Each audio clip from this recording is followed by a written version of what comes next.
Olá, eu sou Denis Weber, sou jornalista do Instituto Federal de Rondônia e vocês estão no Diálogo Videocast. O que é o Diálogo Videocast? É um produto de comunicação do Instituto Federal de Rondônia para conversas, debates, falar sobre várias temáticas. E a nossa primeira convidada especial é a Xênia de Castro Barbosa. Ela atualmente está como pró-reitora de pesquisa, mas é professora do campus Calama, professora de História. Olá, Xênia, tudo bem? Olá, Denis, é uma alegria estar aqui nesse primeiro videocast. Me sinto muito honrada por esse convite. Bom, e vamos para as nossas perguntas. Xênia, eu queria que você falasse um pouco da sua trajetória pessoal e profissional, assim que você voltasse lá na época do ensino médio, quando você era uma estudante que estava se preparando para o vestibular, que não, acho que na época era vestibular, né? O que você sentia naquela época? Se a pesquisa já estava assim na sua vida, assim, de forma latente, lá no ensino médio, entrando para a universidade? Se história era a sua primeira opção de curso? Ótima pergunta. No ensino médio, eu tive excelentes professores, né, das diversas áreas, mas o professor de história e as aulas de história foram especiais, foram marcantes, e eu decidi, então, cursar licenciatura em História, muito em razão da influência desses professores brilhantes que marcaram a minha vida, né, desde o ensino fundamental até o ensino médio. E em relação à experiência com pesquisa, haviam as pesquisas escolares, né, muito limitadas ao ambiente da biblioteca. Felizmente eu estudei em uma escola que tinha uma biblioteca, tinha um acervo razoável, mas eu não tive no meu ensino médio uma experiência de iniciação científica. Isso só veio a ocorrer na graduação em História. Eu também tive muita influência dos meus professores de artes, professores de língua portuguesa, de história também, para seguir na jornada do jornalismo, né? E assim, quando você já estava na faculdade de história, né? Como que foi esse desenvolvimento? Você já pensava em ir para a sala de aula? Porque muita gente faz uma licenciatura e às vezes não quer atuar em sala de aula, né? Você já tinha esse medo da sala de aula ou não? Já queria ir para a sala de aula? Como que era? Não, eu me matriculei num curso de licenciatura porque eu queria ser professora, eu me via fazendo isso e continuo muito convicta da escolha que eu fiz e do meu exercício profissional. Eu não consigo me imaginar fazendo outra coisa que não seja a docência.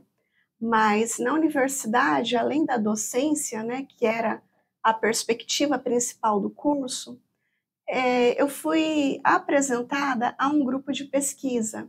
E eu digo que esse momento, em 2002, foi transformador da minha vida, foi um divisor de águas, né? Eu vi um cartazinho publicado na parede, convidando para selecionar bolsistas voluntários para trabalhar num projeto de pesquisa sobre nordestinos na Amazônia.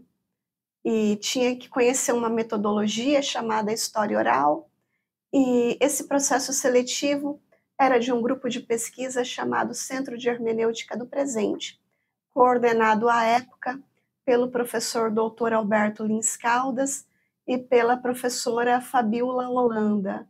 E eu tive a sorte de ser selecionada, fiquei 1 ano como voluntária nesse projeto de pesquisa, e aí no ano seguinte eu me tornei bolsista. Fui primeiramente bolsista PET, que é o Programa de Educação Tutorial, e isso foi algo muito importante na minha vida, porque era um recurso financeiro necessário para a minha permanência no curso. E logo em seguida eu me tornei bolsista de PIBIC mesmo, do CNPq. Fui bolsista de PIBIC por 2 anos, e essa experiência no grupo de pesquisa me possibilitou os primeiros contatos, né, com os métodos e técnicas da pesquisa científica, e digo que foi muito bom, que isso deu uma abrangência maior à minha formação e me mostrou também outras possibilidades, me mostrou que eu posso ser professora e fazer pesquisa, e que inclusive é fundamental que isso ocorra, que as duas atividades estejam, né, conectadas, assim como também a extensão social. mas que eu só fui conhecer muito tempo depois. Uhum. Você falou em história oral, né? Você seguiu com isso no seu mestrado, né? Estudando a história oral e tudo mais. Eu queria que você falasse um pouco para a gente como foi esse estudo, né? E como, por exemplo, você conseguiu conectar ele depois com as suas atividades dentro do Instituto Federal de Rondônia, depois que você entrou no Instituto Federal como professora. A metodologia de história oral é uma metodologia que me encanta e eu tenho a utilizado em vários momentos da minha vida, né? Na graduação, no mestrado, no doutorado também, e eventualmente hoje algum orientando meu de mestrado, né? Do Prof. EPT sobretudo, também a utiliza. Então é uma metodologia muito versátil e muito sensível, porque ela é uma metodologia de escuta ativa, né? De valorização da narrativa, de valorização da forma de dizer e da história de vida que constituem os sujeitos da pesquisa. Então, é uma metodologia que eu gosto muito e continuo utilizando em diversas ocasiões. E em sala de aula, a gente consegue utilizar a história oral com os alunos? Como que é trabalhar? Já trabalhou com eles com essa metodologia? Como que foi, assim? Não trabalhei diretamente o ensino dessa metodologia, mas no Prof. EPT, né, com os meus orientandos especificamente, sim, né, é uma das possibilidades metodológicas que eu apresento. E aí alguns aderem, outros não, né? E temos excelentes trabalhos já defendidos no âmbito do Prof. EPT com a utilização dessa metodologia.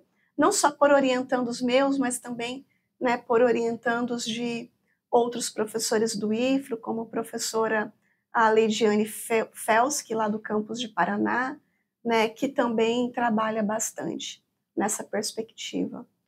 E você fez o mestrado em História na USP, né, e seu doutorado na UFPR em Geografia, né, que teve a temática de políticas públicas voltadas ao combate à dengue, né, aqui em Porto Velho.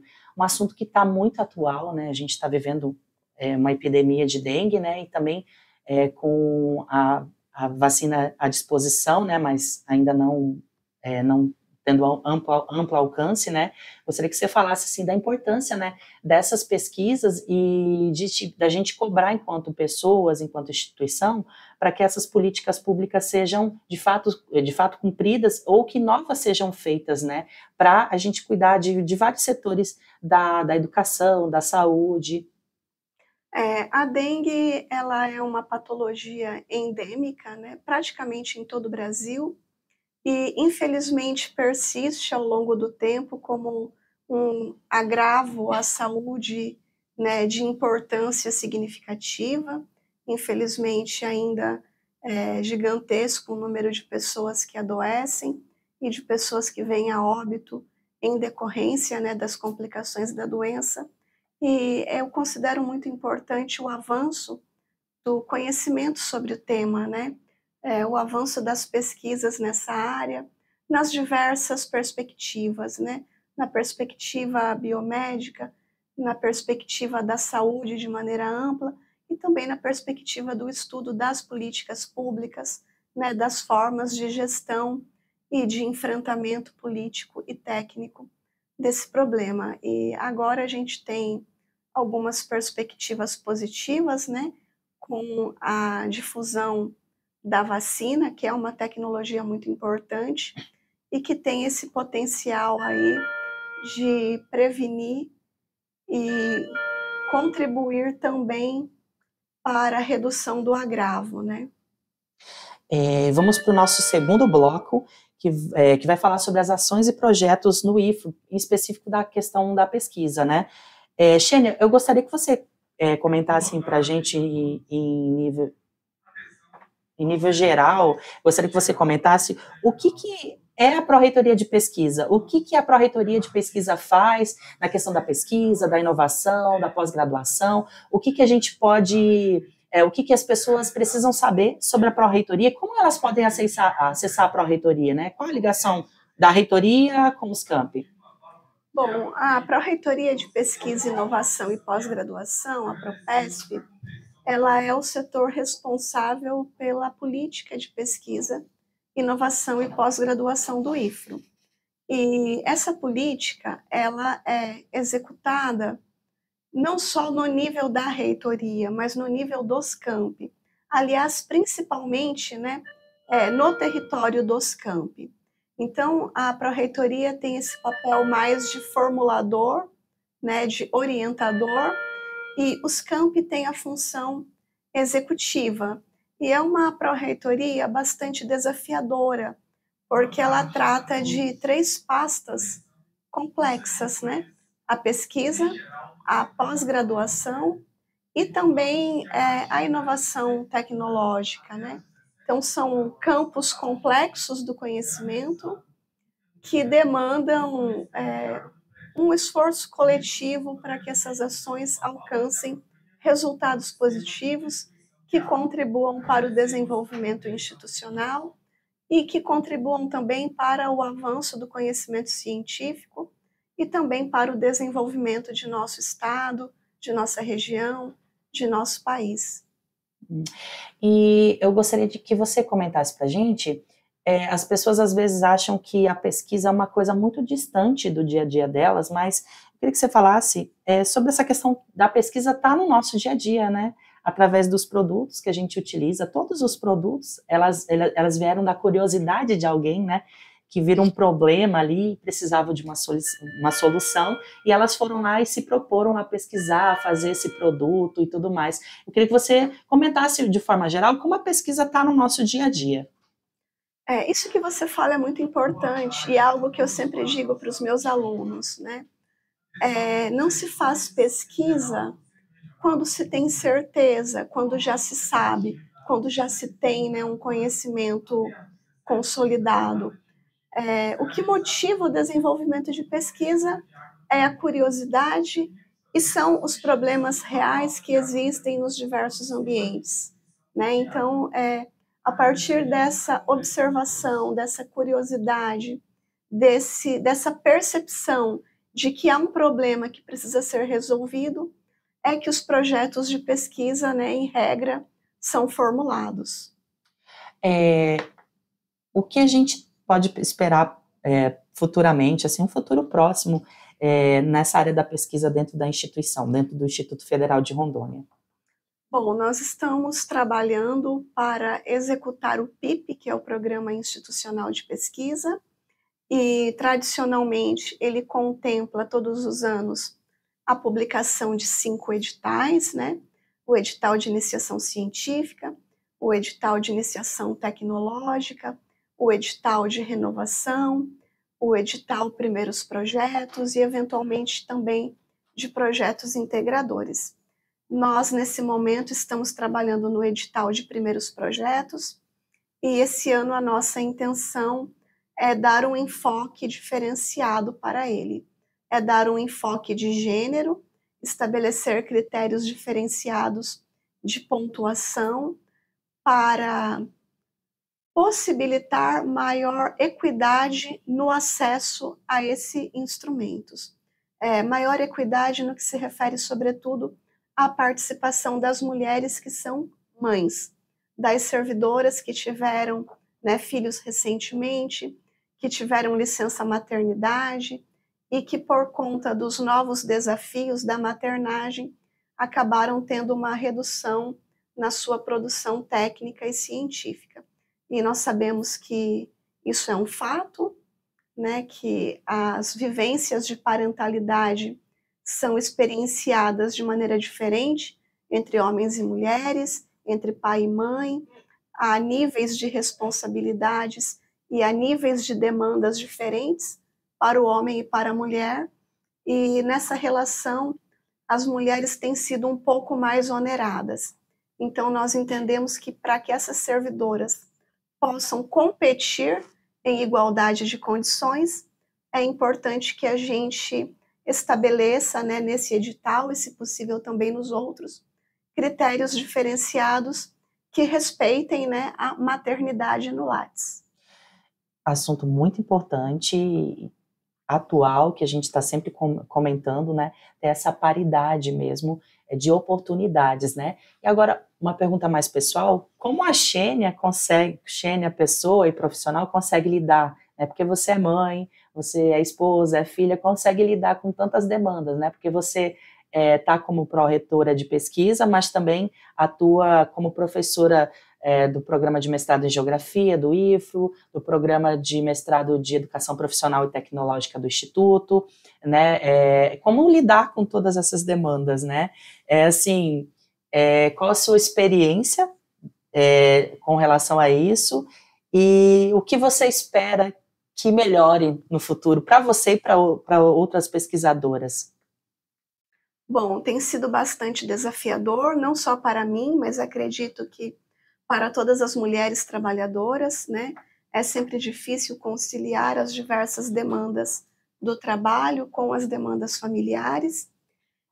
De minha parte, eu tenho buscado atender as demandas familiares da maneira mais qualificada possível, né? O pouco tempo que eu tenho para passar com a minha filha, o pouco tempo que eu tenho para passar com a minha mãe, eu procuro torná-lo de excelente qualidade, né? Se é um final de semana que eu tenho com a minha mãe, que esse final de semana, né, tenha ali um valor qualitativo significativo para mim e para ela, e então eu faço o que posso para atender, né, da melhor maneira possível essas demandas familiares. Mas é sempre um desafio. E eu vejo que a única perspectiva de diminuir essa sobrecarga de trabalho seria com uma redefinição das relações de trabalho, né? Com redefinição da jornada de trabalho, de repente uma redução, né, para 6 horas diárias ao invés de 8, mais contratação de servidores, né? Há toda uma discussão internacional sobre isso, sobre o futuro do trabalho, e eu espero que o futuro do trabalho permita que as pessoas tenham mais qualidade de vida e que elas possam aproveitar melhor o tempo próximo das pessoas que elas amam. Isso é muito importante, né? Que além do trabalho, nós somos pessoas, temos vidas, impactamos outras vidas, né? Então a gente precisa ter essa sensibilidade, né? A pesquisa é importante, o ensino, a extensão é importante, mas se a gente não está bem, como que a gente faz pesquisa, né? E por falar em pesquisa, voltando à nossa temática dos nossos mestrados, atualmente a gente oferece 3 mestrados pela instituição, né? Temos o de propriedade intelectual, né? Temos o de geografia e temos o de educação profissional e tecnológica, e anunciamos um doutorado em biodiversidade e biotecnologia, é isso? Isso mesmo, recentemente o IFRO aderiu à rede Bionorte, e essa é uma oportunidade singular de contribuir com a formação de recursos humanos altamente qualificados, né, a formação em nível de doutorado, e de participar dessa importante rede de pesquisa da região norte, que envolve instituições de grande qualidade, como a Fiocruz Rondônia, como a Universidade Federal de Rondônia, como a Embrapa e agora também o IFRO. Então agora nós estamos juntos para pensar, né, o desenvolvimento regional e a conservação do bioma amazônico. Muita coisa boa vir por aí, muitas novidades, né? Acho que quem trabalha com pesquisa, quem vive essa rotina e quem quer entrar, está vendo que tem muitas oportunidades dentro do Instituto Federal de Rondônia, pelas nossas relações e parcerias com outras instituições de pesquisa, de educação, que se dedicam também à pesquisa, né? E agora vamos mudar um pouquinho o rumo da nossa conversa, vamos para o nosso terceiro bloco, né? Que se chama Caminhos Trilhados. Bom, nesse bloco, a gente vai falar um pouquinho mais a nível pessoal, né? Mas como a tua profissão, a tua jornada dentro do Instituto Federal de Rondônia, como isso colabora, né? A gente pediu para você selecionar um momento que foi marcante na sua vida dentro da instituição, e a gente queria que você comentasse sobre essa imagem que vai aparecer, como isso colaborou. Não vamos aparecer, não vamos mostrar imagem, mas assim, eu gostaria que você destacasse um momento da sua vivência dentro do Instituto Federal, que foi muito importante, que você, tipo assim, quando você olha para o passado e fala, nossa, eu vivi esse momento, eu estava aqui, isso foi importante para mim, foi importante para a instituição. Bom, eu acho que tudo que eu vivi no IFRO, desde o dia 5 de maio de 2010, a data da minha posse, foi importante, me constituiu enquanto profissional, enquanto pessoa. Mas eu gostaria de destacar o período do início, né? Logo que eu ingressei no Instituto. Quando eu ingressei no campus Porto Velho Calama, no dia 5 de maio de 2010, ainda não tinha alunos, e eu não sabia o que é que eu ia fazer. Começou o curso técnico integrado, subsequente, o integrado ainda não tinha, desculpa, o subsequente, e não tinha nenhuma disciplina de história, nem de ciências humanas, e aquilo foi muito angustiante, porque eu falei, meu Deus, eu tomei posse, estou numa instituição, mas como que eu vou trabalhar?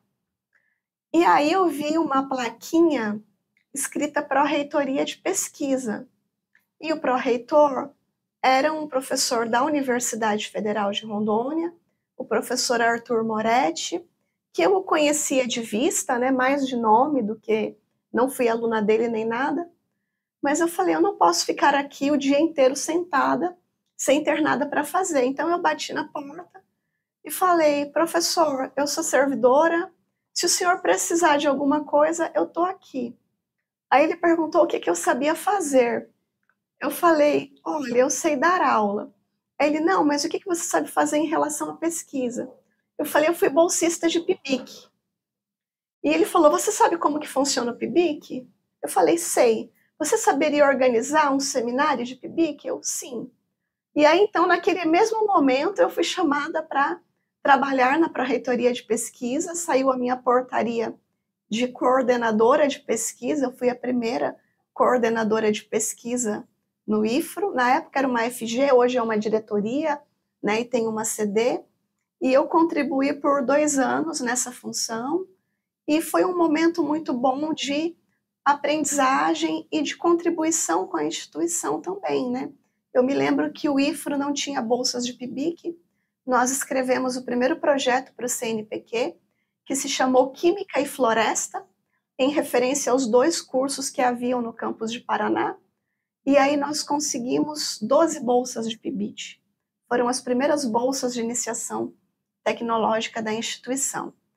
Depois vieram as bolsas de PIBIC no ano seguinte, depois nós criamos o PIBID, o Programa de Iniciação à Docência, formatamos os primeiros projetos pedagógicos de cursos de pós-graduação, e então eu me sinto muito feliz por ter estado nesse primeiro momento, em 2010 a 2012, colaborando com a Pró-Reitoria de Pesquisa, Inovação e Pós-Graduação, setor no qual eu estou hoje, né, com toda essa responsabilidade, e isso era algo que eu nunca tinha imaginado, que eu nunca tinha pretendido, mas aqueles desafios que eu enfrentei em 2010, quando tudo estava por se criar, né, foi muito importante, eu acho que me preparou um pouco para estar onde eu estou hoje. Assim, é muito interessante ouvir o seu relato, assim, como foi estruturado mesmo o setor da pesquisa dentro da instituição, e você estava lá nesse momento, né, e é muito bacana você retornar com essa bagagem e saber de tudo que já foi feito e tudo que vocês podem vir a fazer no futuro, né, no futuro próximo, no futuro mais longínquo, né. Eu gostaria de saber quais eram os seus sonhos, as suas metas quando você entrou no Instituto Federal, e assim, o que você vê hoje que mudou dessas metas, né? O que te surpreendeu nesse percurso aí de você começou em 2010, quase 15 anos, né? Então, assim, muita coisa mudou nesse período, algumas coisas ficaram. Gostaria de saber quais eram seus sonhos, metas ao entrar ao Instituto Federal de Rondônia. Bom, a minha meta era apenas ser professora, né? Eu nunca tinha imaginado estar em cargo de gestão, eu não imaginava, né, nada nesse sentido, não tinha nenhuma preparação para isso. A minha meta era dar aulas, boas aulas, fazer pesquisa, contribuir com a formação dos meus alunos. E eu fico muito feliz por poder estar fazendo isso. E também fico muito feliz pelos convites que recebi para colaborar na gestão. Não estavam nos planos, mas eu entendo que também, por necessidade da instituição, eventualmente a gente é convocado, né, a colaborar por um determinado período. Então, isso não era uma meta, mas acabou acontecendo, né? Eu fui chefe de departamento de pesquisa por 2 vezes e agora estou aqui à frente da Propesp. E assim, para o futuro, o que você espera para o futuro, seu futuro dentro da instituição, né? Espera continuar fazendo pesquisa, porque você está gestora, né? Mas depois volta como professora de história no campus. O que você projeta daqui para frente? Bom, eu espero, primeiramente, em relação à função que exerço no momento, contribuir para estruturar a pós-graduação, que, na minha visão, é uma das áreas ainda frágeis na nossa instituição, né? Ainda tem uma grande quantidade de técnicos precisando de mestrado e doutorado, a instituição ainda precisa investir um volume muito alto de recursos para comprar capacitações, né, pagar por Minter e Dinter, contratando outras instituições prestadoras desse serviço. Então, a minha meta enquanto pró-reitora é colaborar para a estruturação dessa área, para que a gente consiga ter mais autonomia para formar os nossos próprios recursos humanos e também para formar a sociedade que, porventura, né, queira cursar, né, alguns dos nossos mestrados. E do ponto de vista pessoal, eu gostaria de continuar como estou, como professora, em sala de aula, orientando os meus alunos na iniciação científica, orientando os meus alunos no mestrado, né, quando terminar esse tempo de contribuição aqui na reitoria, volto feliz para o meu lugar, porque eu gosto de estar lá, gosto de estar em sala de aula, nunca fiquei um semestre sem dar aula, né? Estou, né, mesmo agora, com a função de pró-reitora, ainda estou em sala de aula, com metodologia científica, com organização e memórias de espaços pedagógicos na EPT e com as orientações no mestrado. E assim, uma última pergunta desse bloco para a gente fechar. Teve alguma pesquisa que você desenvolveu com os alunos que você se lembra assim, que foi bem marcante para a sua trajetória profissional e pessoal, assim que você fala, nossa, queria dar continuidade, eu queria dar uma nova roupagem para essa pesquisa? Teve um projeto que foi de pesquisa e de ensino, na verdade um projeto integrador que eu coordenei de 2017 a 2018, foi um projeto chamado História e Diálogo, em que eu tive 2 bolsistas com paralisia cerebral, um deles com paralisia cerebral e autismo, e foi o projeto mais desafiador que eu coordenei e o projeto no qual eu mais aprendi, porque eu consegui entender quais eram as necessidades e como que eles aprendiam história. Então, isso me tornou uma professora melhor e a metodologia que eu desenvolvi, eu continuo aplicando hoje com outros alunos, mesmo sem deficiência, né? Então, foi algo assim que me marcou profundamente e que eu aprendi muito. Acho que esse projeto foi muito especial.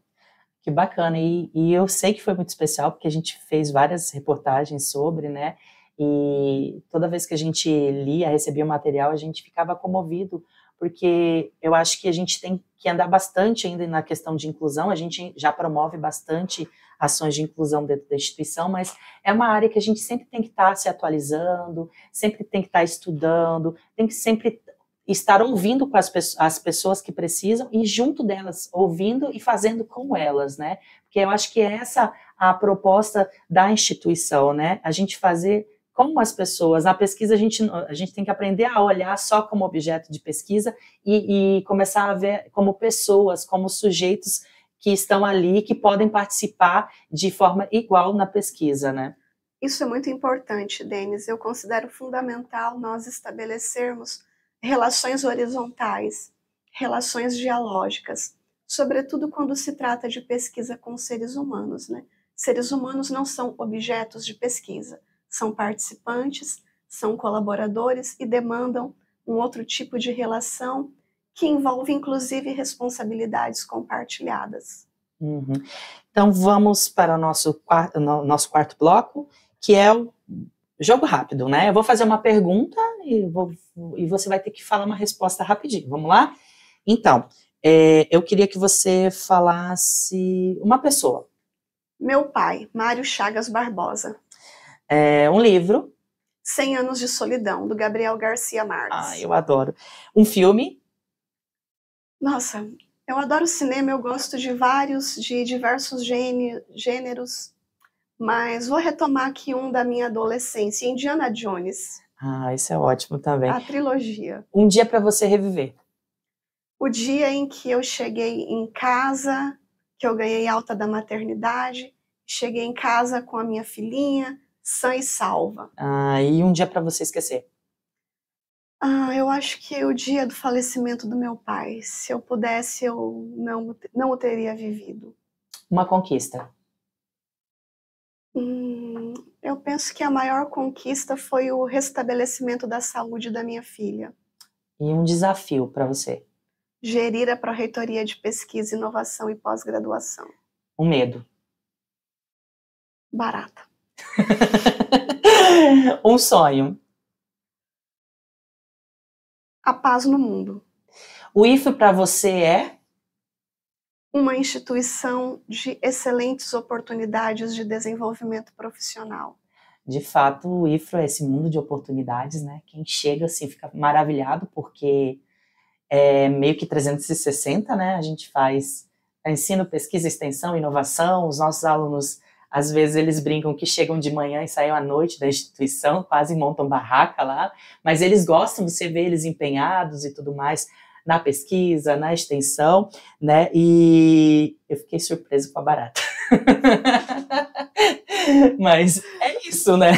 Eu amo 100 Anos de Solidão, eu acho que é meu livro preferido, né? E adoro também a trilogia Indiana Jones, já peguei já ali caminhando, né? Porque eu sou de 88, então eu já peguei, assim, quando eu assistia, que eu tinha consciência que estava assistindo, eu já estava, assim, acessando, acho que os 3 filmes, não sei ainda, não sei, mas pelo menos os 2 primeiros eu sei que eu assistia muito com o meu pai, com a minha mãe. Meu pai é um entusiasta do cinema, assim como eu, e a gente sempre se reunia, por exemplo, para assistir a cerimônia do Oscar, uma coisa assim meio que de família, né? Então, assim, o cinema sempre teve no meu dia a dia, e eu sei também que você gosta muito da questão audiovisual, né? Você tem alguns projetos na área audiovisual. Queria que você comentasse brevemente para a gente já ir se encaminhando para o final da nossa entrevista, como que é, assim, dar essa vazão às suas pesquisas através da literatura, através do audiovisual. Você tem documentários, né,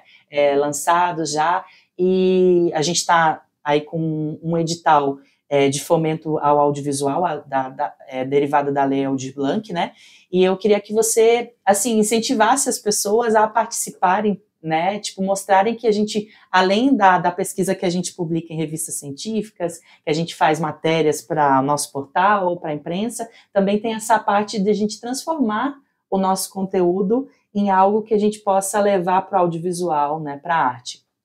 O audiovisual é uma linguagem excelente e com grande potencial na comunicação científica. Eu acho que quando você consegue apresentar resultados de pesquisa em audiovisual, você alcança um outro público, você contribui com a popularização da ciência.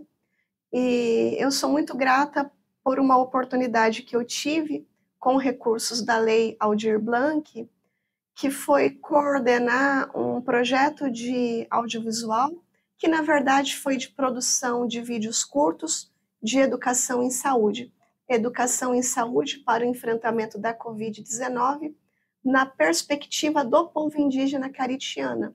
Então, nós produzimos 7 vídeos curtos, a maioria com indígenas da etnia caritiana, onde eles próprios falaram, né, o que eles entendiam sobre o vírus, né, o que é um vírus, algo invisível para um povo indígena, o que é uma doença, né, tão devastadora, e como que eles percebiam tudo isso, e como que eles percebiam o uso de máscara, o uso de EPIs, o uso de álcool gel, e aí eles próprios, né, deixaram a mensagem para a própria comunidade. Nós fizemos a tradução para a língua caritiana, com a ajuda do Cledson, né, do Cledson Pitana Caritiana, e fizemos esse material sem nenhuma pretensão e de uma forma muito amadora. O objetivo era que fossem vídeos curtos, que circulassem, que chegassem no WhatsApp deles, que chegasse na aldeia, que chegasse na Casai, para que eles próprios, né, eles falando com eles próprios sobre as suas perspectivas e os cuidados com a prevenção da doença. E aí nós acabamos ganhando um prêmio, né, o valor foi simbólico e permitiu que a gente ajudasse a própria comunidade, né, em suas ações, sobretudo na compra de máscara e álcool gel. Então, agora você comentou, né, do edital que está aberto, da Lei Paulo Gustavo, e eu acho que é uma excelente oportunidade para que os pesquisadores do IFRO possam também concorrer e apresentar seus projetos em linguagem audiovisual. Isso é maravilhoso, né? A gente promovendo essa questão de acessibilidade ao conhecimento, à pesquisa, a coisa ali na prática, né? Essa questão que você falou de fazer vídeos para mandar por WhatsApp, popularizar a pesquisa, né? Fazer chegar até essas pessoas o que a gente discute, às vezes, em sala de aula, em laboratório. Isso é muito importante, né? E eu queria que você falasse dessa importância da comunicação para a pesquisa, né? Porque a gente não faz pesquisa só para a gente mesmo ou para publicação científica, né? Como a gente faz para melhorar a nossa comunicação, para chegar ao cidadão, à pessoa lá do cotidiano e tudo mais? Sim, a ciência é uma forma de conhecimento muito peculiar, que tem regras próprias e que tem a comunicação como elemento fundamental, né? Para que a ciência seja validada, ela precisa ser comunicada. E até então a gente tinha uma visão muito tradicional de divulgação científica, né, que era a publicação de paper, de artigo, que é muito importante porque atesta a validação pelos pares, né? Mas nós entendemos que se nós pretendemos difundir ciência, tornar o conhecimento científico acessível para todos os segmentos sociais, a gente precisa também avançar nessa comunicação utilizando linguagens variadas, né? E aí o audiovisual, a gamificação, né? De repente a música, o teatro, o museu, né? São todos recursos à disposição que podem ter um efeito muito bom para a popularização do conhecimento científico. Ah, maravilhoso. Bom, a gente está chegando ao fim da nossa entrevista, uma pena, né, porque é muito assunto, se deixar a gente fica aqui 2 horas conversando, mas eu queria que você fizesse um encerramento, né, deixasse a sua mensagem enquanto Xênia pessoa, enquanto Xênia profissional, enquanto Xênia gestora de pesquisa dentro do Instituto Federal de Rondônia. Bom, antes de deixar a mensagem final, eu só queria reforçar uma informação, porque teve o alerta no alto-falante aqui, e acho que eu me perdi um pouco. Eu só gostaria de apresentar um pouco melhor o organograma da Pró-Reitoria de Pesquisa, né? Okay. A Pró-Reitoria de Pesquisa, ela tem uma coordenação de pós-graduação vinculada a ela, que é o setor responsável pela coordenação pedagógica, né, pela reflexão acerca da pós-graduação, pela avaliação dos projetos pedagógicos de curso de pós-graduação lato sensu e pelo planejamento da pós-graduação stricto sensu. E, inclusive, é responsável pela formação de servidores do IFRO em nível de mestrado e doutorado, em parceria com a Diretoria de Gestão de Pessoas. E a Michele Noé é a servidora que está à frente dessa pasta e vem desenvolvendo esse trabalho com muita qualidade. Temos também no âmbito da Propesp a Diretoria de Pesquisa, que hoje é liderada pelo professor Marcos Barros, né, bioquímico, e que tem feito um trabalho extremamente sensível, extremamente delicado e eficiente, tem pensado o SWAP, tem remodelado funcionalidades para que a gente consiga desburocratizar esse processo de publicação de editais e de submissão de projetos e de realização das prestações de contas. Então, ele está aí numa força-tarefa, né, notável de organização desses sistemas para que a gente consiga fornecer uma base melhor para os servidores que desejam desenvolver pesquisa. Temos também o Núcleo de Inovação Tecnológica, o NIT, liderado pelo professor Márcio Miranda, que também é o coordenador do ProfNIT. Então, nós já juntamos aí o útil ao agradável, né, e estamos pensando em diversas ações de proteção da propriedade intelectual. E todas essas funções, né, contam aí com colaboradores muito valiosos. Eu mencionei o Márcio, o Marcos e a Michele, mas nós também temos as colaboradoras Graciane, Daiane, Ana Falcão e Gisele, que são incansáveis, né? São moças super dedicadas ao trabalho e super responsáveis. Bom, e enquanto mensagem final, eu gostaria de encorajar a todos os servidores do IFRO a participarem dos editais de pesquisa, assim como também dos editais de ensino e de extensão, porque o desenvolvimento de projetos são oportunidades de aprendizagem para nós e são oportunidades de contribuir também de maneira diferenciada com a formação de nossos alunos, né? Nós contribuímos muito em sala de aula, mas algumas coisas nós não conseguimos resolver em sala de aula. Algumas coisas o aluno vai aprender melhor se ele tiver uma orientação individualizada, se ele tiver um plano de trabalho claro, se ele estiver dentro de um grupo de pesquisa. Então, eu deixo esse convite a todos os colegas, porque vejo que é uma oportunidade de fazermos o nosso trabalho ainda melhor e de contribuirmos ainda mais com a formação dos nossos alunos. Muito obrigado, Xênia. Adorei a entrevista, adorei o papo e espero que a gente possa conversar outras vezes, outras temáticas, tá?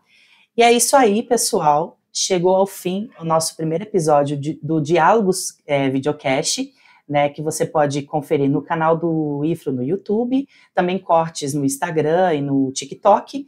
E para o próximo episódio, né, a gente vai trazer a diretora de programas e projetos do IFRO, Márcia Tesser. Não vai perder, viu? Até mais!